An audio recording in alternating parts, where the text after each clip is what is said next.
pastores num dia de sombra não cuidaram e o rebanho se perdeu. Vou sair pelo campo, reunir o que é meu, conduzir e salvar. Sou bom pastor, ovelhas guardarei, não tenho outro ofício nem terei. Quantas vidas eu tiver, eu lhes darei. Olá, queridos amigos, sejam bem-vindos para esse nosso exercício semanal da Lexio Divina, a leitura orante da palavra, onde nós nos preparamos para a liturgia dominical. O exercício da Lexio Divina já é um exercício antigo e agora bem difundido na igreja. Esse método inspira muitos encontros, movimentos pastorais da nossa igreja.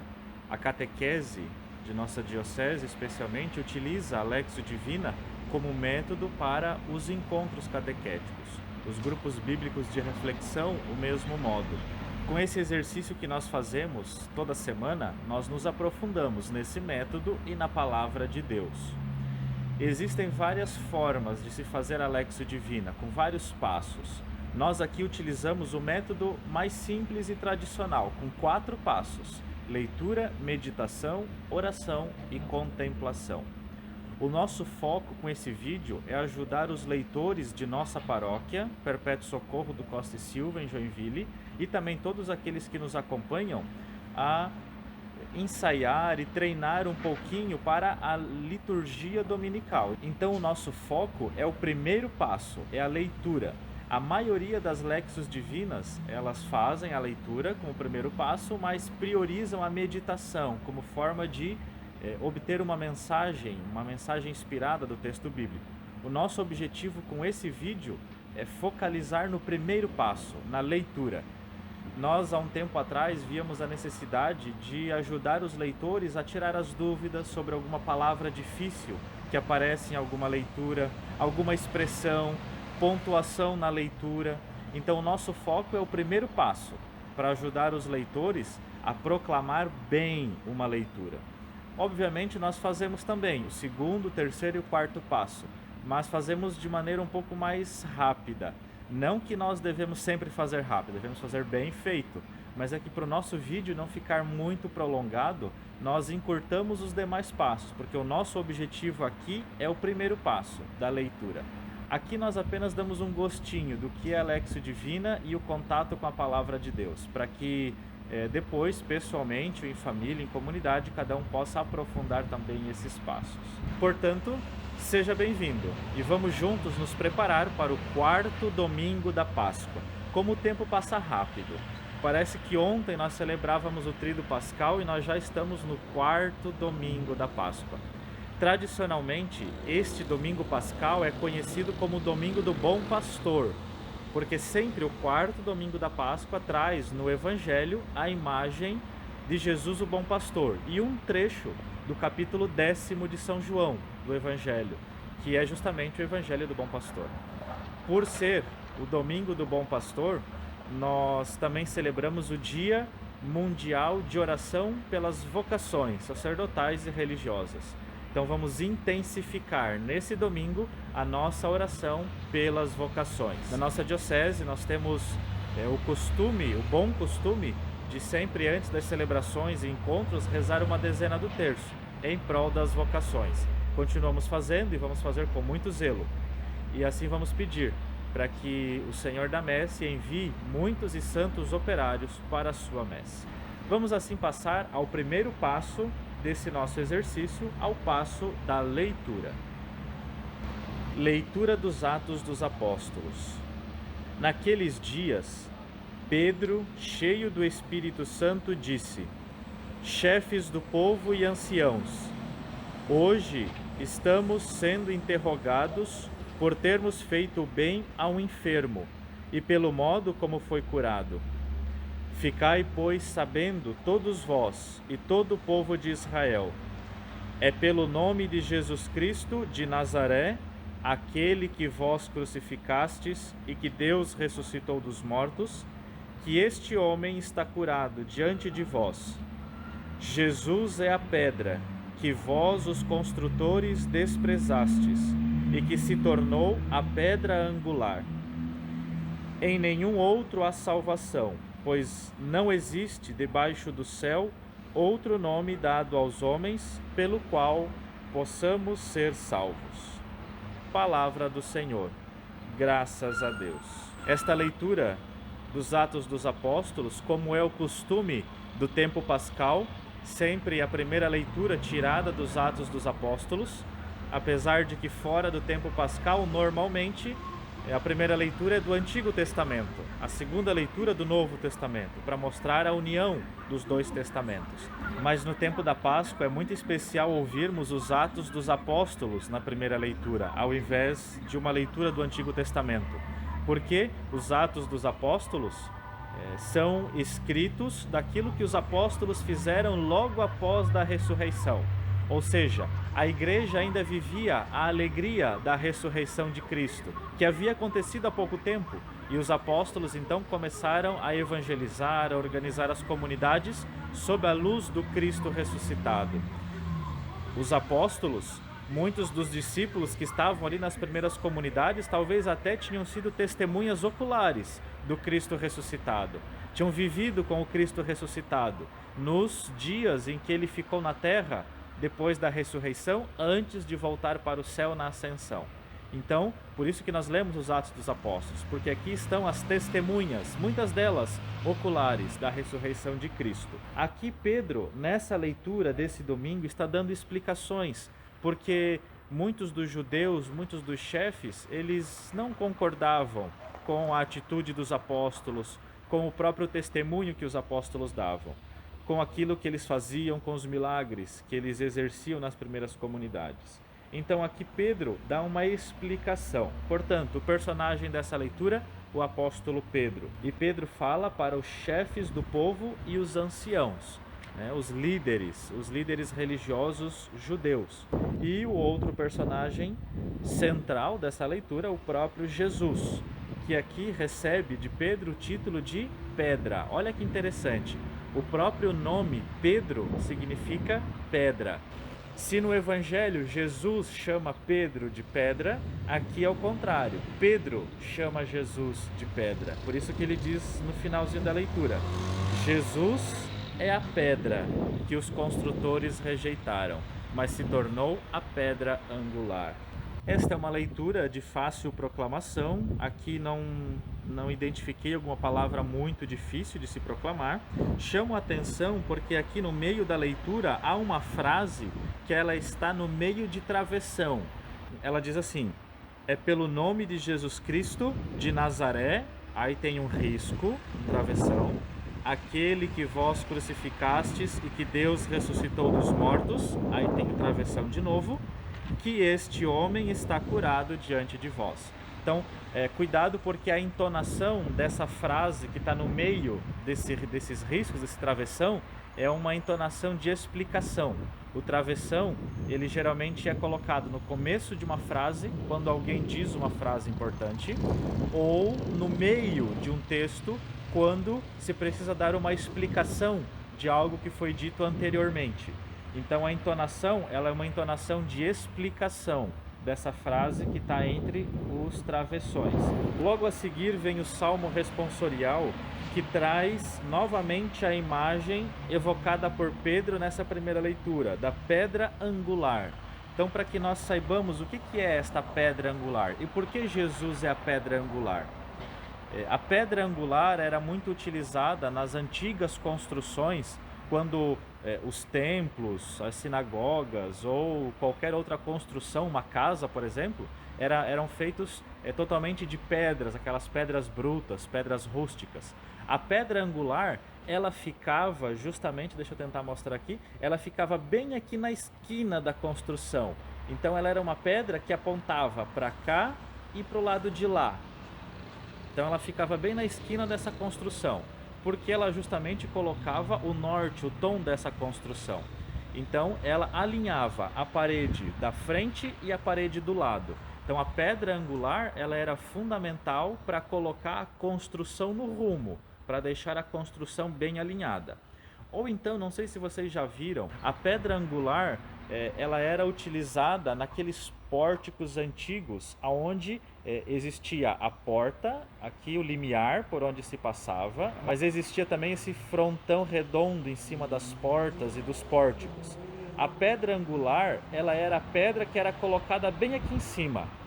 E essa pedra teria o poder de alinhar todas as outras que viriam aqui, para o lado de cá e para o lado de lá também.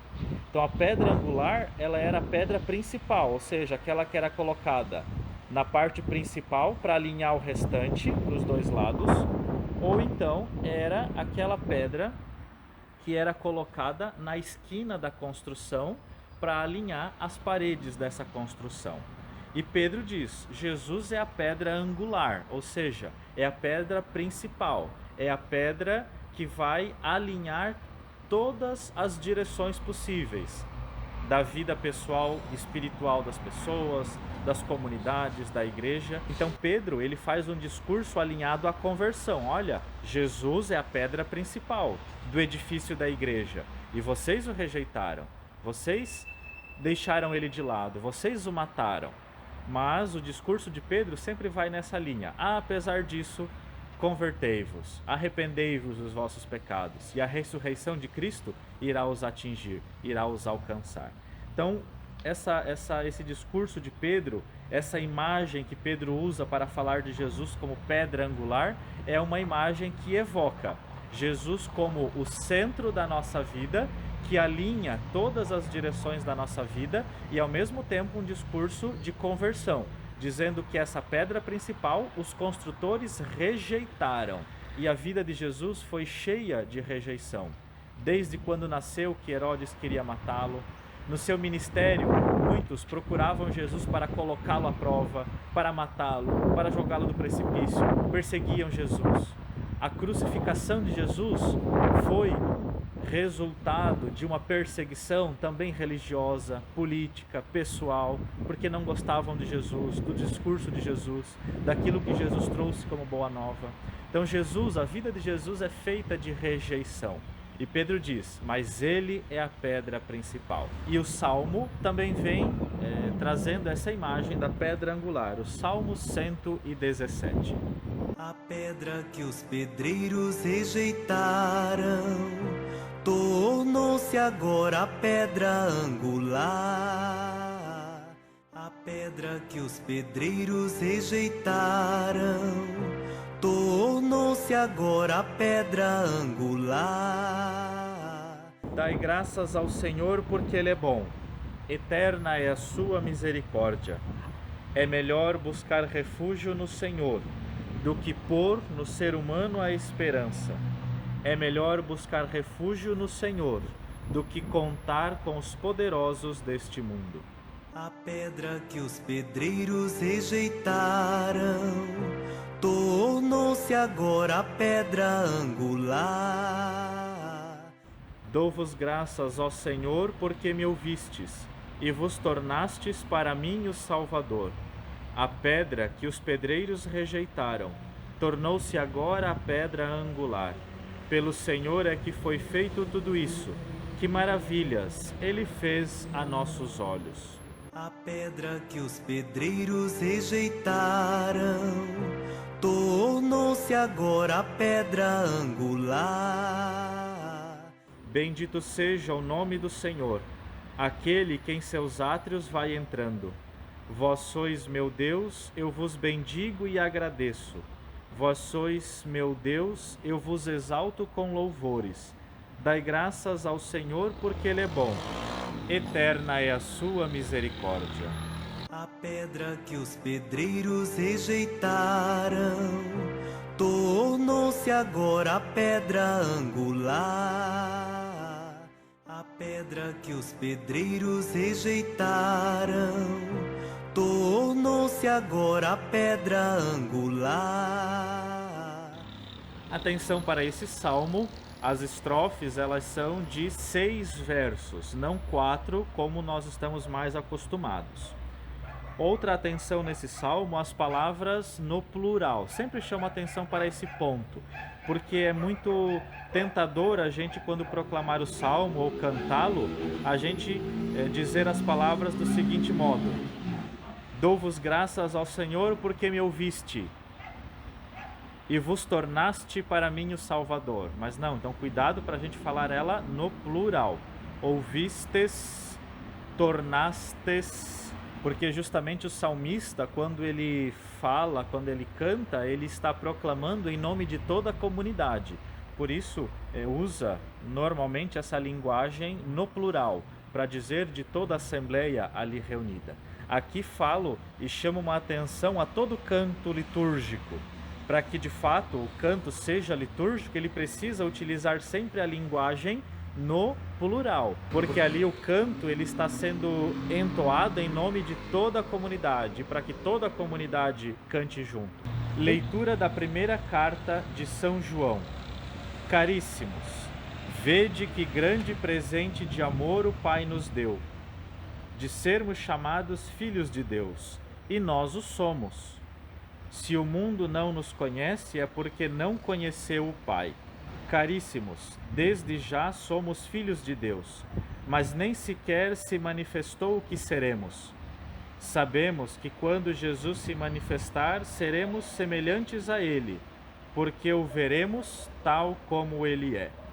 Palavra do Senhor, graças a Deus. Chamo a atenção nessa leitura, logo no comecinho, a primeira palavra, quando diz caríssimos, vede.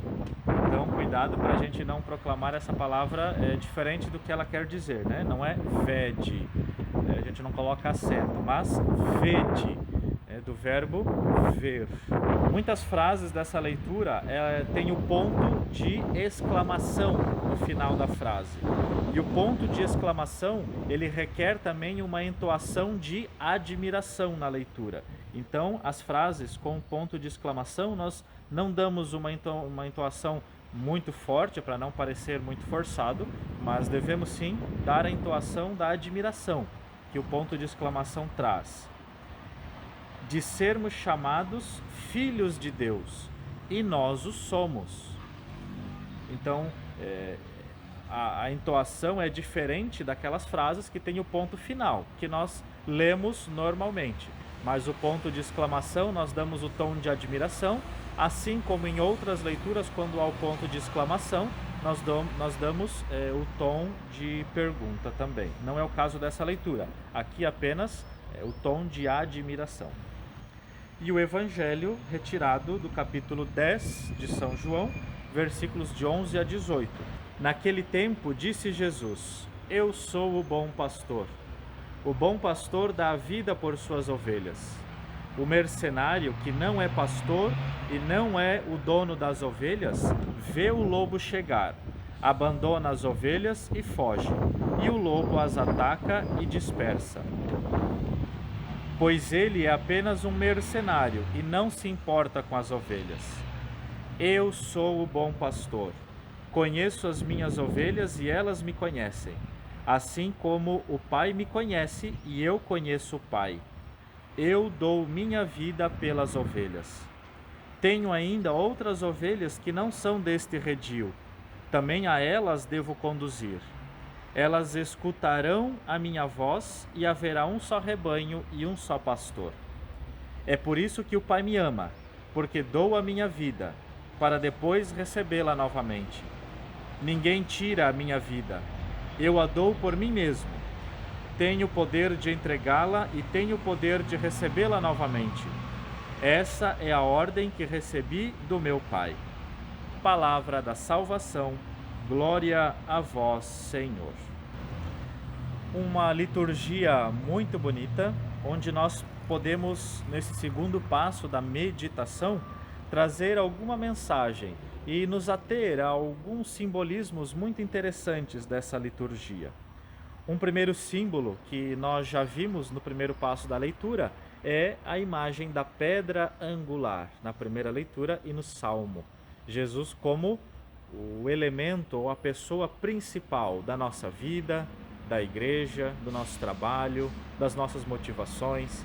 Às vezes nós fazemos tantas coisas, até na igreja, por vontade própria, por iniciativa própria, e não nos preparamos devidamente para o nosso trabalho pastoral. Às vezes não rezamos direito, não rezamos o suficiente, e essa liturgia nos ensina a colocar Jesus como o elemento central da nossa vida e do nosso trabalho.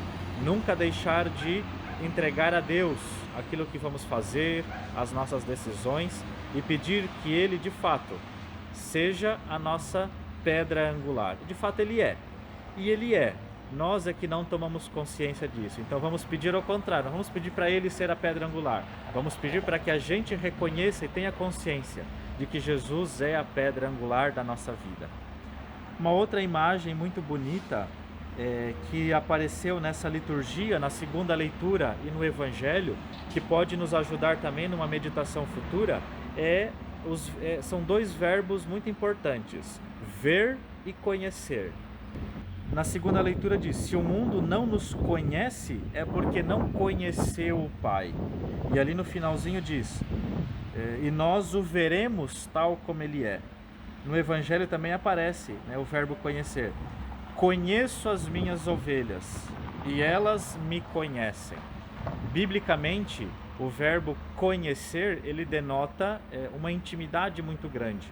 Lá na narrativa da Anunciação, Maria ficou perturbada com a mensagem do anjo e perguntou: mas como que isso vai acontecer se não conheço homem algum?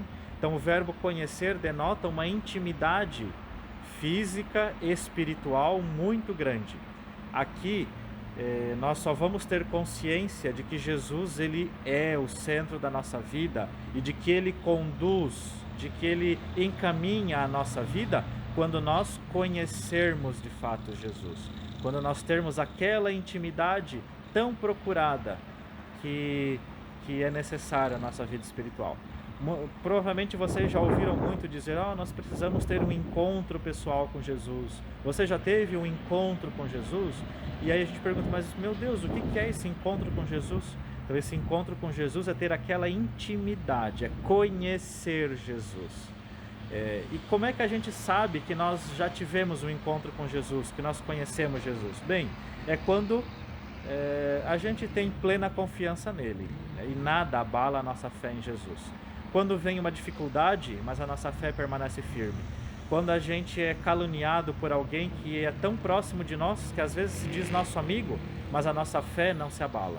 É quando a gente recebe críticas, calúnias, controvérsias de pessoas que a gente ama, de pessoas de dentro da igreja, e a gente continua firme na igreja, porque a nossa fé em Jesus é maior. É quando a gente já não vai mais na missa por causa do padre, por causa do diácono, por causa do fulano, por causa do ciclano, mas nós vamos na missa, independente de quem seja, independente de quem vai, de quem estará lá, mas nós vamos porque nós temos uma grande fé em Jesus.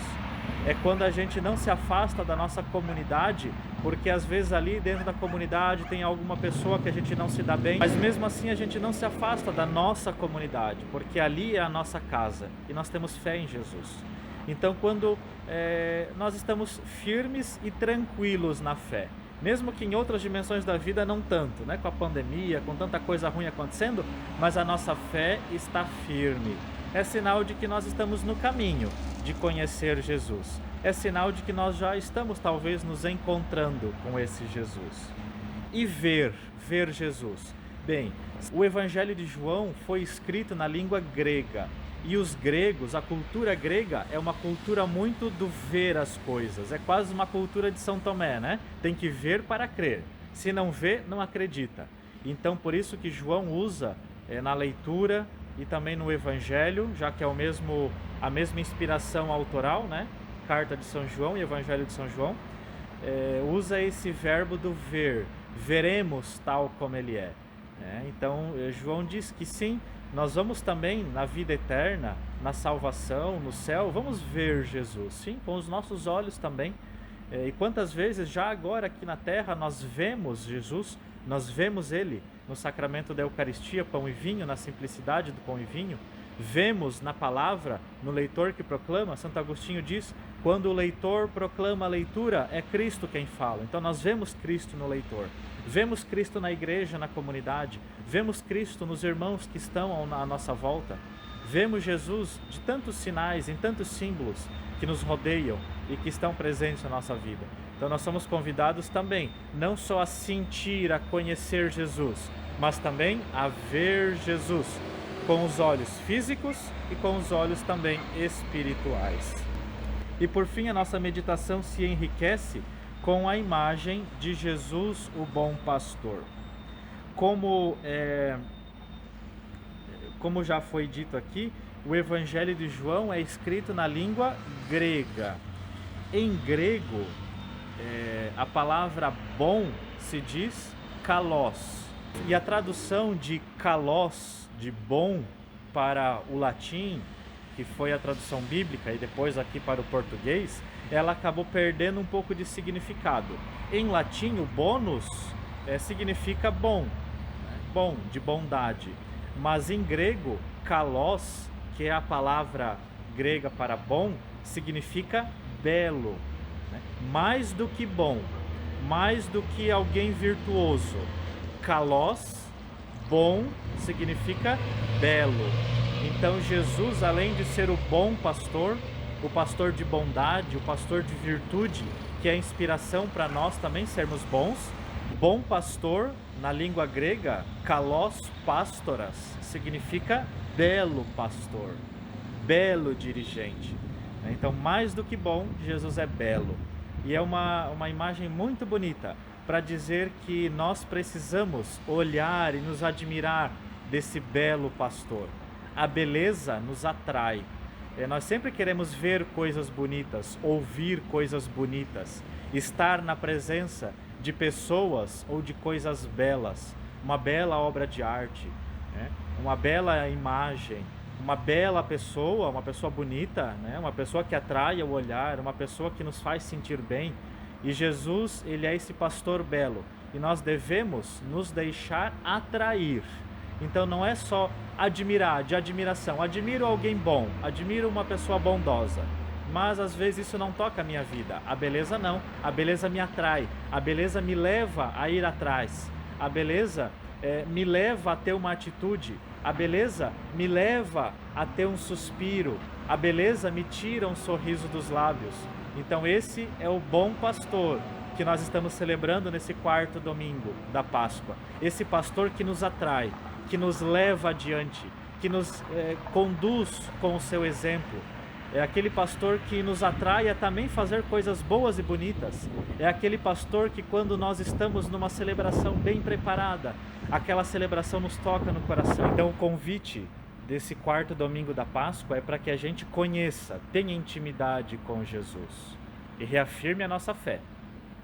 Coloque Ele como pedra angular da nossa vida, para que a gente veja Jesus em tantos sinais bonitos que estão à nossa volta, e para que a gente se deixe atrair pela voz, pela beleza, pelo sorriso, pelo encanto desse bom e belo pastor de nossas almas. Por isso, rezemos, passemos ao terceiro passo, pedindo ao Senhor para que também muitas vocações, padres, religiosas, religiosos, vocações leigas, suscitem em nossa comunidade, para que sejam também imagens desse bom e desse belo pastor.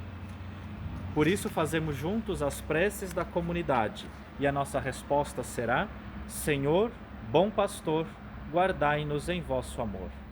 Senhor, bom pastor, guardai-nos em vosso amor. Senhor, bom pastor, conduzi vosso povo no caminho da paz, e na pertença de vosso reino nós clamamos com fervor. Senhor, bom pastor, guardai-nos em vosso amor. Deus da vida, fazei com que sejam curadas as feridas provocadas pela exclusão e desprezo, pela opressão e ganância. Em vossos filhos e filhas nós clamamos com fervor. Senhor, bom pastor, guardai-nos em vosso amor. Pai Santo, não nos deixeis nos perder no meio das adversidades e pluralismos de ideias, mas buscar o que nos é essencial para viver com dignidade nós clamamos com fervor. Senhor, bom pastor, guardai-nos em vosso amor. Senhor, acolhei e animai a juventude e as crianças, as famílias e nossas comunidades, para que vivamos unidos e na força da esperança, nós clamamos com fervor. Senhor, bom pastor, guardai-nos em vosso amor. Que nessa contemplação nós possamos tomar o evangelho desse domingo novamente e contemplar a cena do pastor e do mercenário, aquele que cuida da ovelha e aquele que rouba a ovelha, aquele que tem zelo e cuida do seu rebanho, mas aquele que faz as coisas pelo dinheiro ou pelo interesse. Geralmente, durante a noite, as ovelhas de vários pastores eram reunidas no mesmo local para descansar. E esses pastores contratavam um empregado para cuidar das ovelhas durante a noite. Mas esse empregado não tinha o mesmo amor pelas ovelhas do que os pastores de cada grupo de ovelhas, porque ele não era o dono da ovelha, ele era apenas contratado para cuidar. Ele estava ali pelo seu emprego, ele estava ali pelo dinheiro, ele estava ali pelo sustento que ele iria tirar com esse emprego. E talvez muitos mercenários e ladrões se disfarçavam de empregados, de cuidadores de ovelhas, para roubar, para matar ou para destruir o rebanho. Que nós possamos contemplar o mercenário e o pastor.